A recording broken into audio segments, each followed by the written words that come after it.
Hey,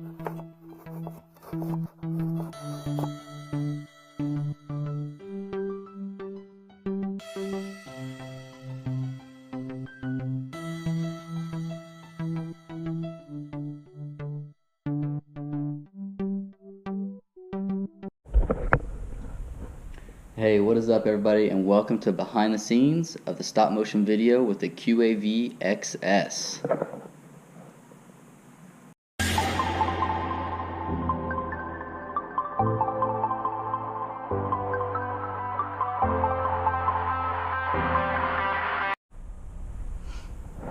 So since my last stop motion video, I got a lot of requests on, hey, how was that done? Or, wow, that must have took a lot of time. I'd like to see behind the scenes. And so I thought I would take this opportunity to go ahead and film a behind the scenes of my second stop motion video. So what I've done here is I've gone ahead and set up a studio, my garage, with some lighting, camera, all the parts needed to build a QAV-XS, some tools and helping hands, and really all you need is a camera or a smartphone with a camera and an imagination to do this. So don't think you need everything I have set up here. I'm no professional, I'm just having some fun, and I think this is a great way to take quadcopter building to another level and share the experience and teach people how to build them all at the same time. It's a lot of fun. So hopefully you guys enjoy this. I'm probably just going to set the camera on like a time lapse somewhere, and every once in a while maybe I'll break in and explain what I'm doing.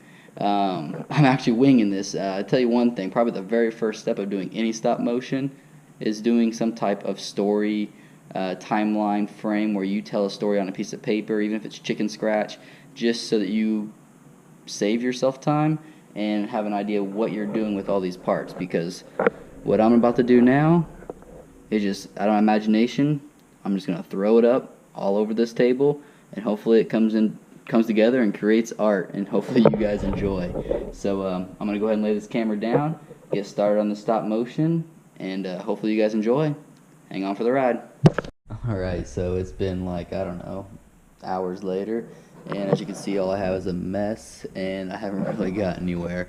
So I decided storyboarding and making notes, as you can see here and there, is important because I just wasted hours just trying to think of what to do, what fits where, and I think this is the right way to go. But I got everything else set up. You can see a few things changed. I taped the tripod down and marked out the lighting. The purpose of this is you have to make sure that your lighting and your pictures are going to be always the same. Otherwise, when you're doing production work and editing the film, if there's a difference in the lighting, you're going to see it in the flicker of the frames changing, and it won't look as good. So I'm going to always make sure this is exact lighting and placement throughout the whole time. So if it takes me 3 days, every day these will be the same. So just a tip, but I just wanted to update you on that, and now we're going to get into it.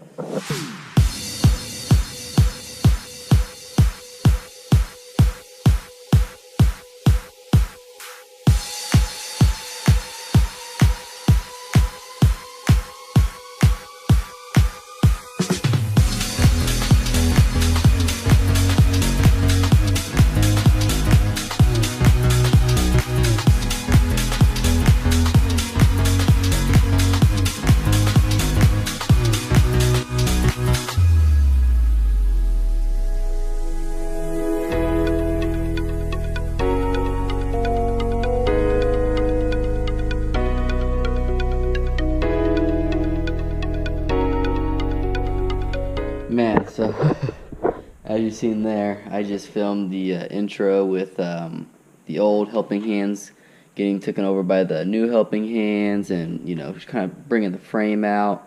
And I think that just took like 2-3 hours just to do that. And I had it planned in my head, but when you start doing it, it never works out the way you planned it. So yeah, it got a little goofy, but I think it turned out all right. And yep, so that's that.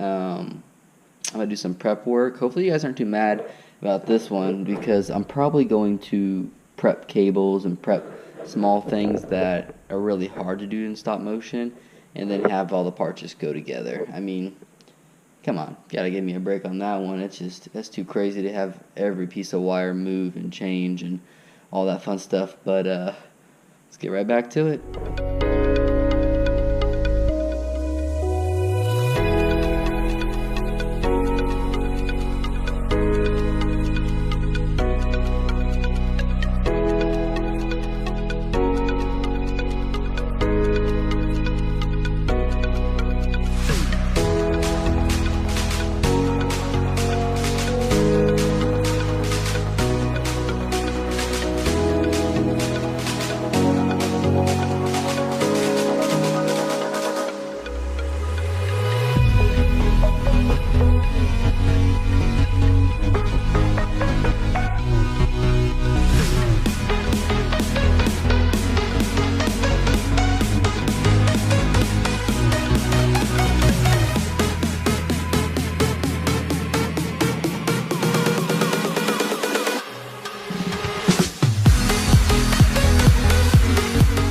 Alright guys, so I am back. Like a few days later, I got a little sick while filming this, so I had to take a small break, and that's going to be normal. I mean, in long projects, don't try to get it all done in one day, so with this, it's definitely tedious, a lot of work, so just take your time. That's going to produce the best outcome. So today, I'm a little more organized, got everything back, all the parts I need, where they're at, going to pick back up, you know, doing the frame design and all that fun stuff, like getting the standoffs, getting the board in. Now you'll notice here, I think I already mentioned it before, but I can't remember because it's been a few days. I did go ahead and do some pre-soldering on this. That's not going to be in the stop motion. It's just tedious stuff that's kind of hard to do properly in a stop motion. So don't hate me for that, but you know, still going to be pretty badass. So let's go ahead and jump right into this. I'll get the camera set up, and again, I'm just going to do a, what do you want to call that, just kind of an overview, and it'll probably be sped up and everything, because otherwise this video would take 3 days to watch. Alright?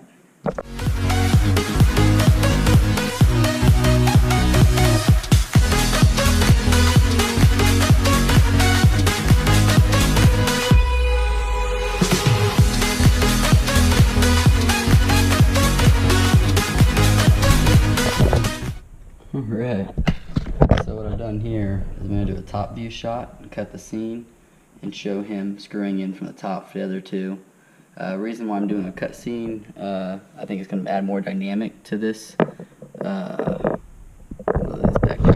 It's going to add more dynamic to this video as far as perspectives. It's also going to allow me to pick up where I left off a few days ago without having a mess up, like having the screen jitter or the frame shifting, because there's no way I could line it back up. It fell over. So by doing a cut scene and then having him at a different angle will provide that transition, is what I'm going for. Hey, we'll see how it looks in the video editing. I'm also going to be shooting much wider so that, let's say I want to get a zoom in of him doing something. When I then put it in 1080, I could scale the frames in and out without losing the pixels, and should provide for some interesting zooming and panning and tilting with a little bit of smoothness. So we'll see how that works. Let's get right back into it. I need to go change. It's hot as shit in here.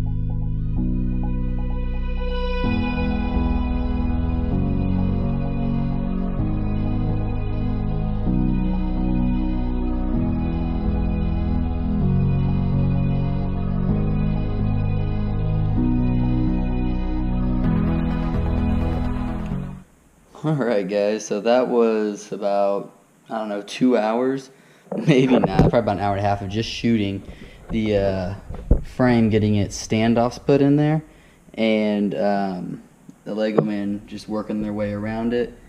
This one better turn out pretty badass for all this work. Now, as you can see, I'm prepping for the next scene where he drags in the PDB and everything.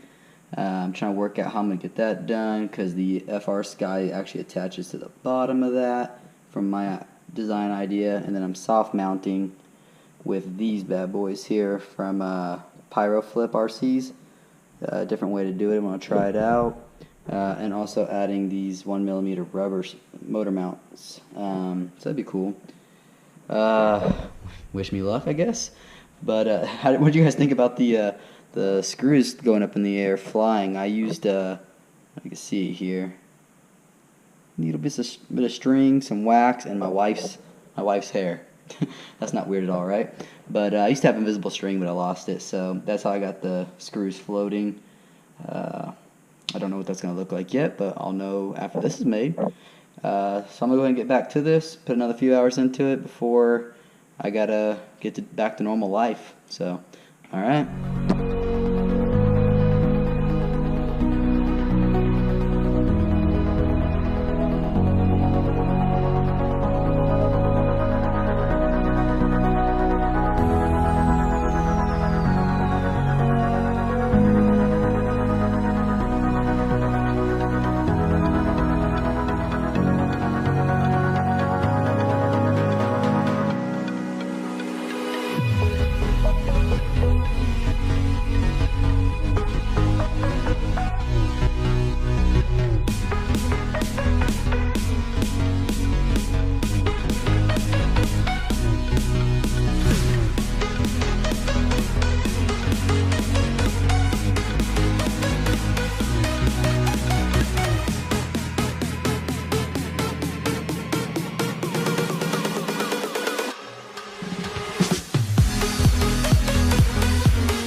Got quite a bit done. I've got the ESCs on, the heat shrink on. I'm putting the motors on right now.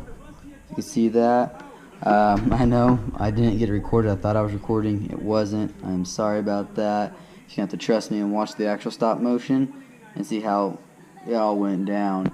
But initially, what I'm doing now is I'm just adding a little bit of Loctite to the motors, because I do have them soft mounted with this rubber mount. And so you do want to use Loctite, because with a soft mount you don't always get the screws maybe all the way down, so you want to make sure it stays in there.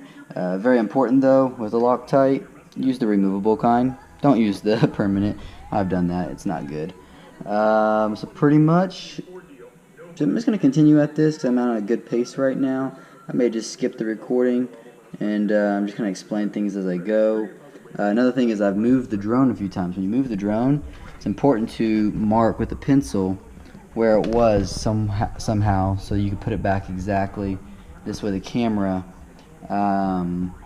doesn't look like it jittered around or anything. So that's where I'm at. Jumping back into it, and hopefully that was enough information to give you a few more tips. Alright guys. I'm going to show up on the stop motion, but what I've done here is put an O-ring on this whip antenna for a TBS, and this O-ring will fit right there, so the antenna will pop through. Should be pretty cool. You'll get to see it in stop motion more in detail, but I just want to kind of describe that so you know what I was doing with it. Hopefully you can see this. Check that out. Rubber gasket won't hit the carbon. Now I can mount this right here. Double-sided tape. Look at that. Perfect. Yeah. So I don't know if any of you guys have ever put one of these top mounts together, but I could tell you right now that's not making the stop motion. That was just too stupid, too damn hard. So I'll have to start from there, I guess. Anyways, keep on going. Almost there.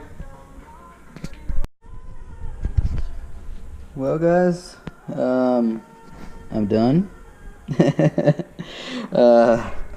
I know I didn't film the end of it. It's just that I got fed up. I had to get the stop motion done. I was on a time crunch, and I'm just happy this thing is done.